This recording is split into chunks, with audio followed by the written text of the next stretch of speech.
किसी ने बड़े कमाल की बात कही है कि देर से बनो लेकिन जीवन में जरूर कुछ बनो, क्योंकि वक्त के साथ लोग खैरियत नहीं हैसियत पूछते हैं। एक व्यापारी व्यापार करने के लिए एक शहर से दूसरे शहर जाता था। बीच में रेगिस्तान का कुछ इलाका पड़ता था। वो जो आदमी था वो बड़ा नेगेटिव सोच वाला आदमी था। हमेशा शिकायत करता था कि ये हो जाता तो वो हो जाता, ये नहीं है, इसकी कमी उसकी कमी।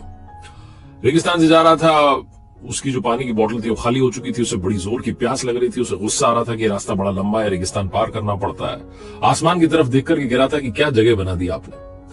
अगर मेरे पास में बहुत सारा पानी होता, बहुत सारे रिसोर्सेस होते तो इस जगह पर हरियाली कर देता, खेत लगवा देता, बना देता माहौल अलग। आसमान की तरफ देख करके गिरा तो ऐसा लग रहा था जैसे ऊपर वाले से जवाब की प्रतीक्षा कर रहा हो कि भगवान कुछ कह दे। कमाल ये हुआ कि जैसे ही उसने नीचे देखा तो उसे अपनी आंखों के सामने एक कुआं दिखाई दिया। एक चमत्कार सा हो गया, वो घबरा गया। उसने कभी उस रेगिस्तान में कुआं देखा नहीं था।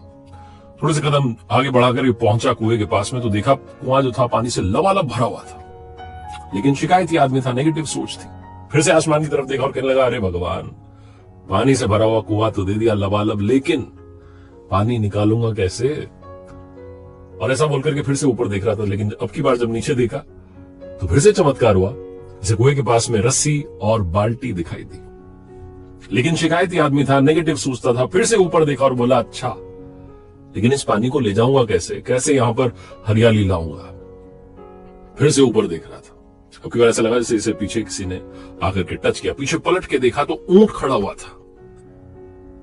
इसका दिमाग खराब हो गया। ऐसे लगा कि अरे तो सच में होने लगा। अब मुझे सच में यहां जिम्मेदारी लेनी पड़ जाएगी। बातों बातों में कह तो दिया। कुएं से कुआं भी मिल गया, पानी से भरा हुआ, रस्सी भी मिल गई, बाल्टी भी मिल गई, ऊंट भी मिल गया, सब मिल गया। ये तो पंगा होने वाला है। बिना देरी के तेज तेज दौड़ने लगा कि यहां से निकल लो, ये तो मैंने कुछ गलत कर दिया, पता नहीं क्या बोल दिया।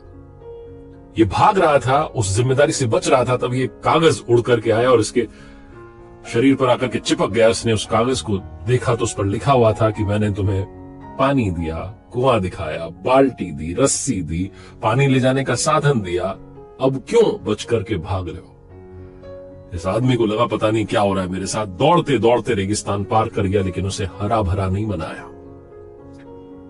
ये कहानी सिखाती है कि हम में से बहुत सारे लोग ये कहते हैं कि बड़े स्कूल में पढ़ लिया होता, बड़े कॉलेज में चला गया होता, मेरे घर में पहले से पैसा होता तो ये हो जाता, वो हो जाता, ऑफिस में मेरा बॉस मुझे मदद नहीं करता है वरना मैं पता नहीं क्या कर देता। हम हमेशा शिकायतें ढूंढ रहे होते हैं, जिम्मेदारी से, अपनी जिम्मेदारी से बच करके भाग रहे होते हैं।